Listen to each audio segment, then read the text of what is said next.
Amen. Yes, welcome. Praise the Lord. So sabi po sa John 14, basahin ko po muli. Let not your heart be troubled. You believe in God, believe also in me.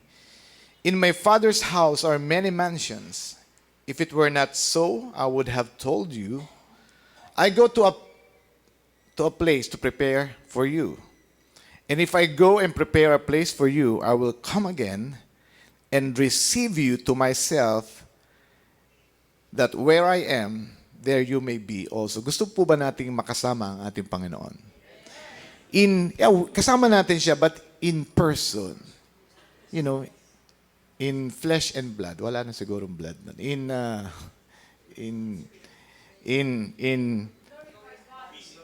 live. Di ba? Face to face. Hindi online. Ito ang pangako ng ating Panginoon sa atin. That where I am, there you may be also. Ang ganda ng desire niya. Nais niya rin tayong makasama doon kung nasaan siya. At ito ang unang record ng pwede natin tawagin na rapture. O ang tinatawag ng Bible na rapture. Nanggaling na mismo sa ating Panginoon. Sabi niya dito, no? Ako'y aalis, may handa ako, a place for you. Then, babalik din ako to receive you to myself. That where I am, you may be also. So parang ma-receive tayo. Maunawaan pa natin to ng mas marami. So this is the first reference of the rapture. Jesus will go to our Father's house to prepare a room. Sabi diyan, may ibang translation. Kwarto, may mansion. Meron ngang ibang nagsasabi, bahay. Ito ang sabi ng iba, mansion. Kung mansion, prepare a place sa mansion, malaki, maraming kwarto sa mansion ng kanyang ama, ng ating ama. So, ang laki ng bahay. Tama? Bahay nga namin, 3 lang kwarto eh. Hindi naman kalaki yan, pero 3 yun. Imagine mo yung bahay na 20 kwarto. O isang hotel na 100 ang rooms. Imagine mo kung million pa ang rooms. How big is that house? And I believe it's a room. I don't really think it's a house. I believe it's a room. Hotel room. Dahil hindi tayo magtatagal sa langit. Alam niyo ba yun? Sorry to burst your bubble. We are not heaven-bound forever. 7 years lang po tayo doon. Di po ba pag may kasalan at nasa malayong lugar, i-check-in ka ng mga ikakasal sa isang hotel na malapit na doon sa kanilang wedding ceremony and reception. Ganun din. I-check-in tayo ni Jesus doon sa langit. Kaya marami siyang hinandang kwarto. Sino kaya katabi niyo doon? Sa kwarto na yon. Ako gusto ko, katabi ko, wife ko doon sa kabilang kwarto na. Kahit hindi na kami magkasama sa kwarto, okay lang.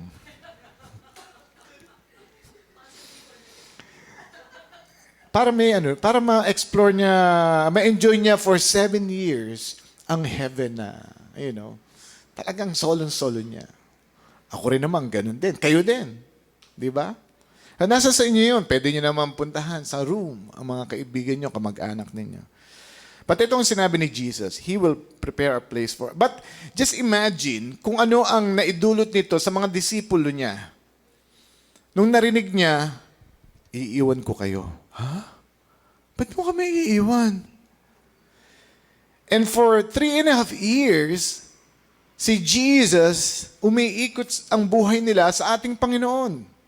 Yung mga miracles na na-witness nila, kung paano sila pinagtanggol ng ating Panginoon, yung katalinuhang natatanggap nila sa ating Panginoon. And yet, sinabi ng ating Panginoon, iiwan ko muna kayo. Imagine yung trauma, Lord, sa gitna ng kaguluhan na to, iiwan mo kami, paano namin ipagtatanggol sa sarili namin? Ano mangyayari sa amin? Pero sabi ni Jesus, huwag kayong mag-alala. Babalik ako. I will receive you to myself. So that where I am, nandoon din kayo. So ganun po ang nangyari.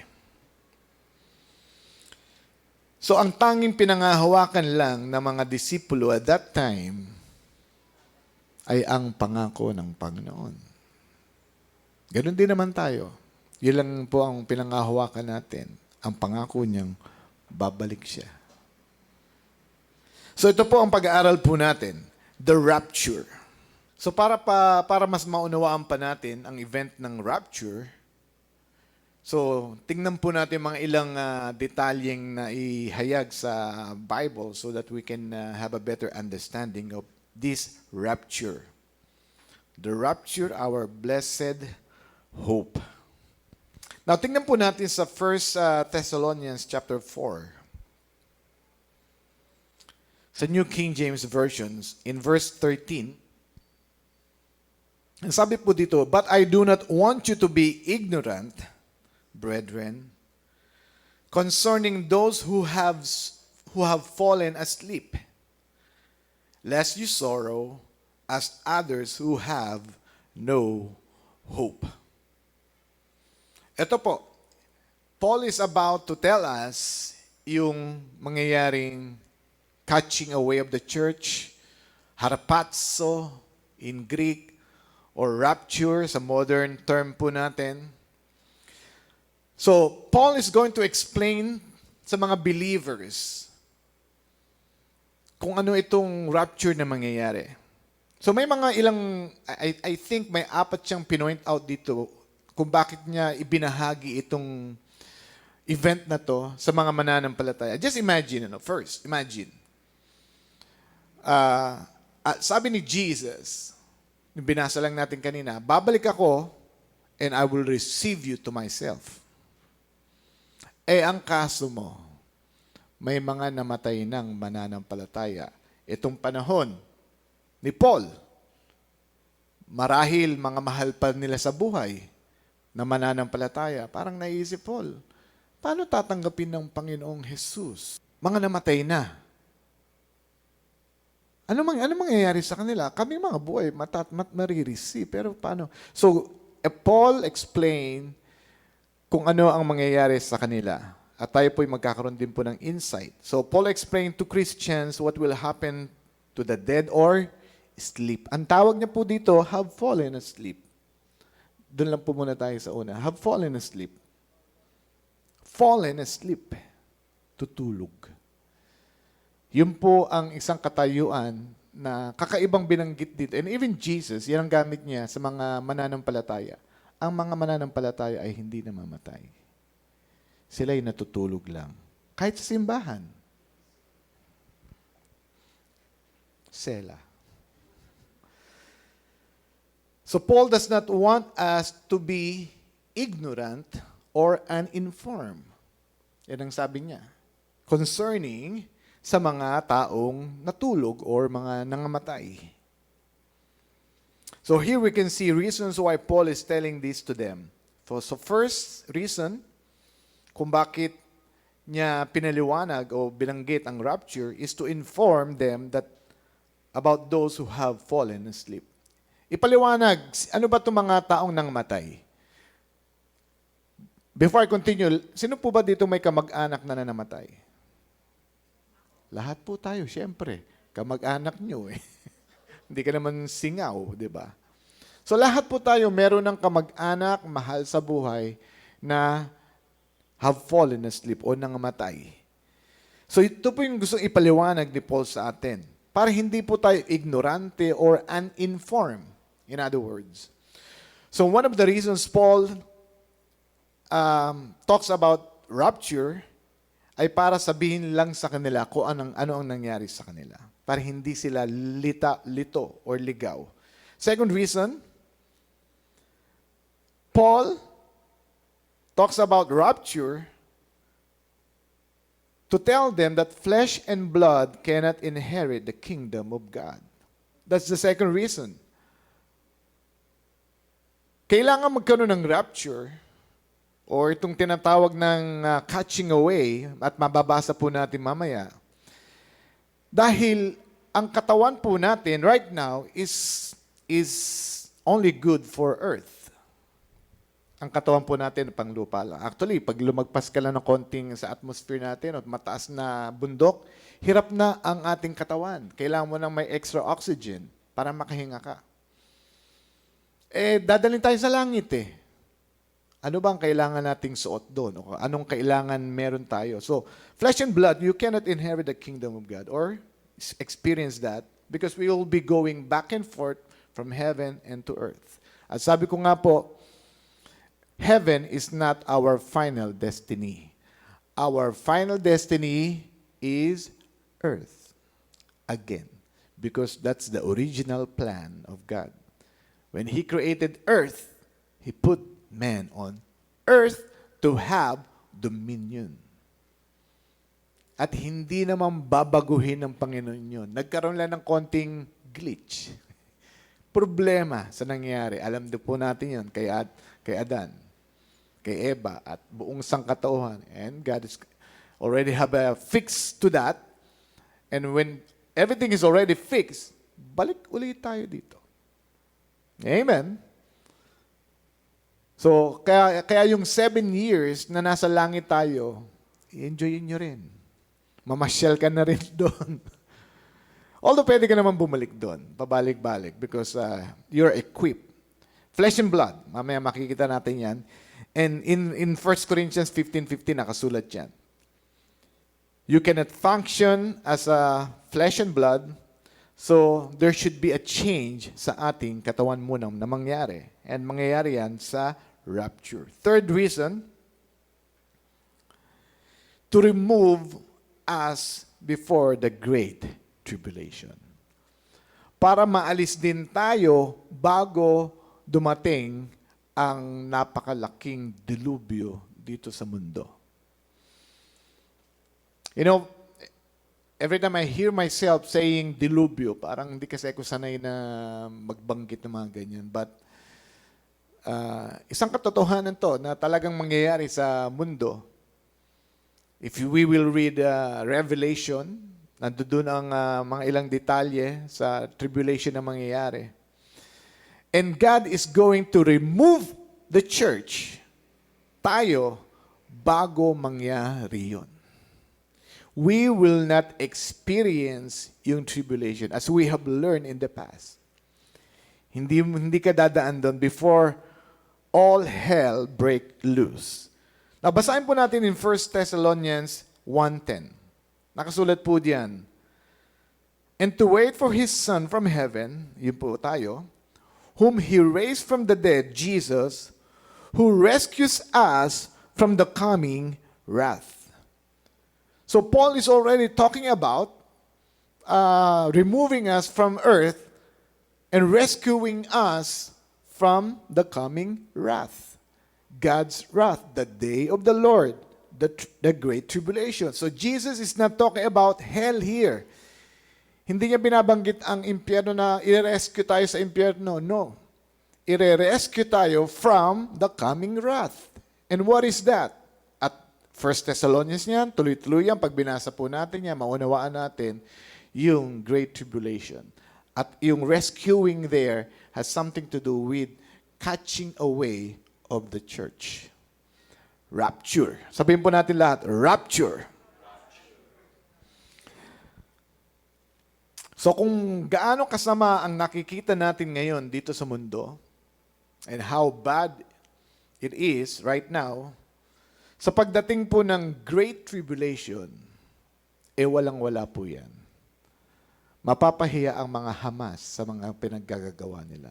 Parang ang babait nila. True.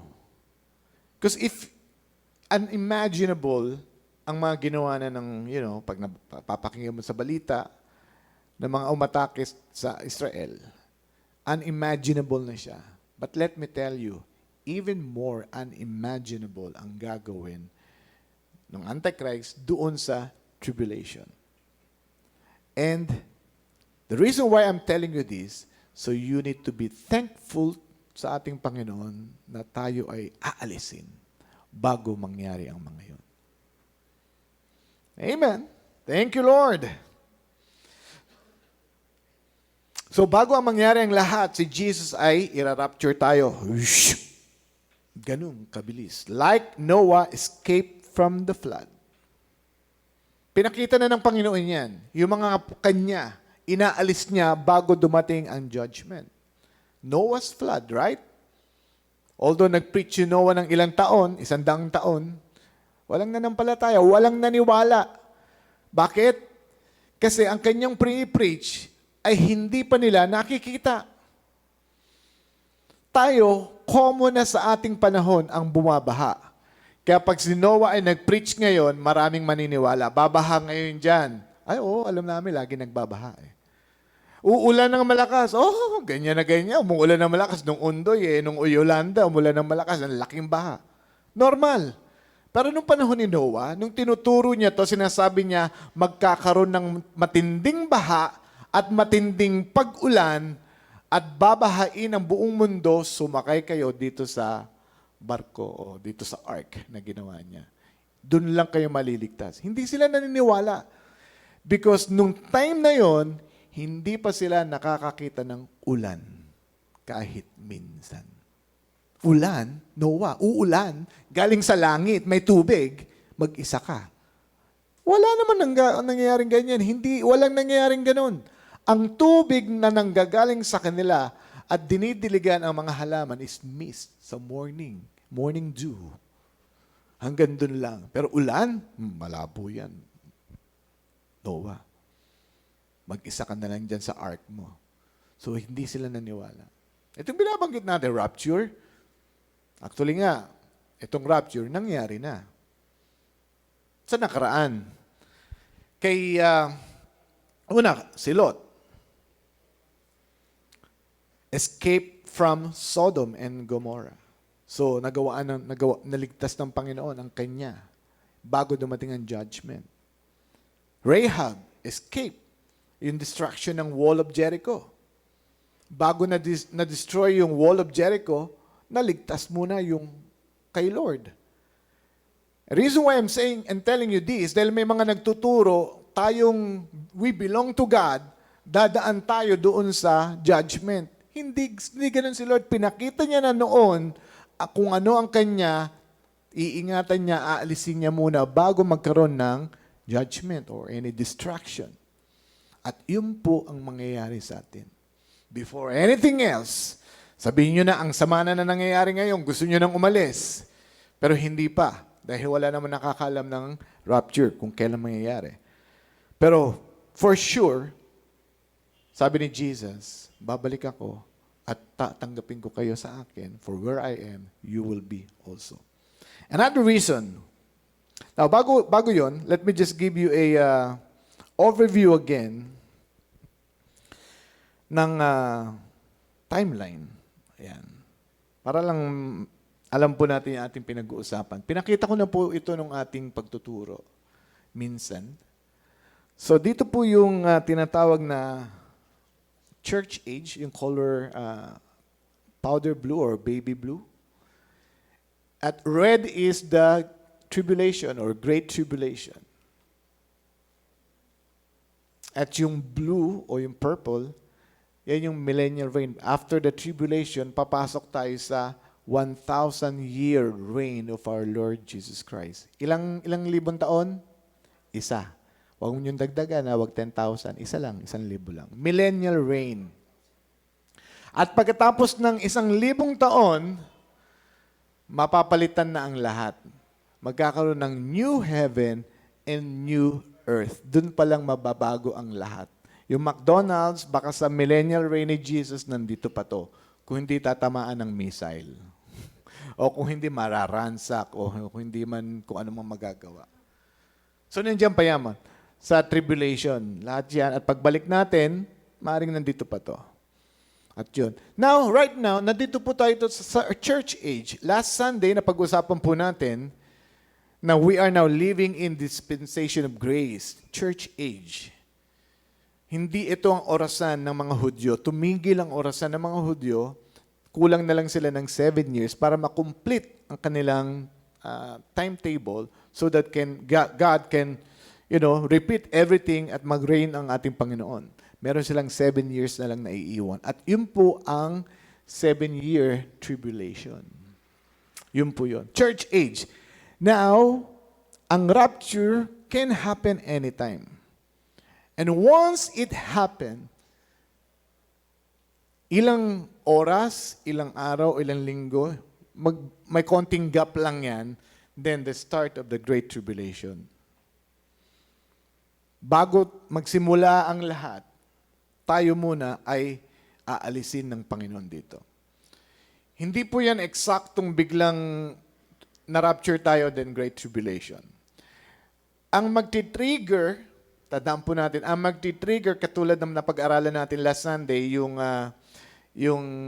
Daniel 70-week prophecy, meron siyang sinabi doon, yung 1 week, magsisimula yon kapag itong someone, him, sabing ganon, will write a peace treaty, a covenant sa Israel and other nations.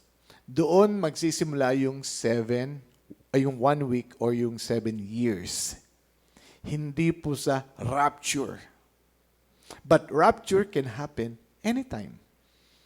Katulad ng sabi ko, uulitin ko pa rin, baka hindi ko na rin matapos tong preaching na to, hindi na natin ma-upload tong video na to.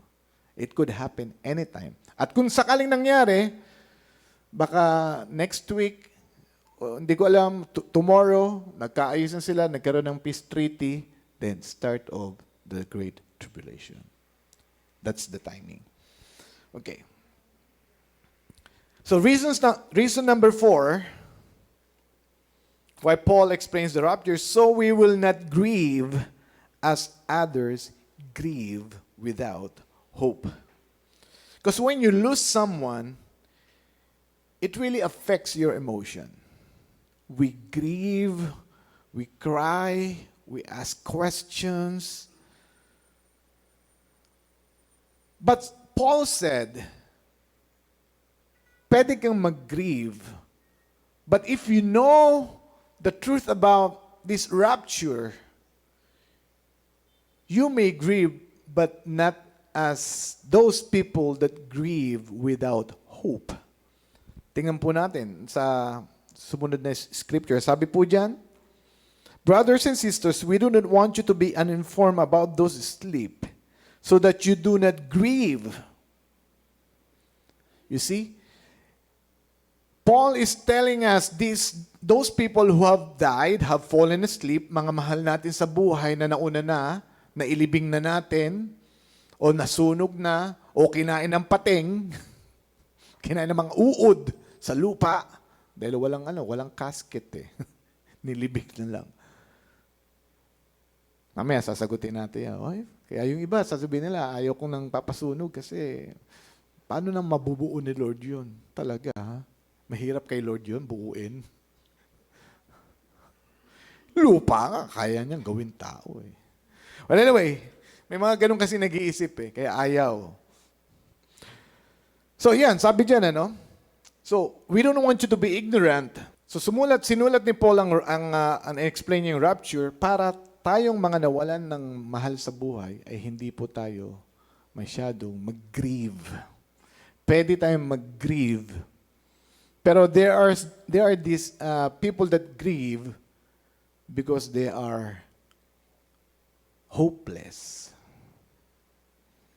Hopeless grieving. At meron naman ding hopeful grieving. Hopeless grieving because they don't even know if they're going to see their loved ones again. Kaya todo na lang ang hagulgul nila. Hanggang ngayon, they cannot even move on. Ilang taon ang lumipas.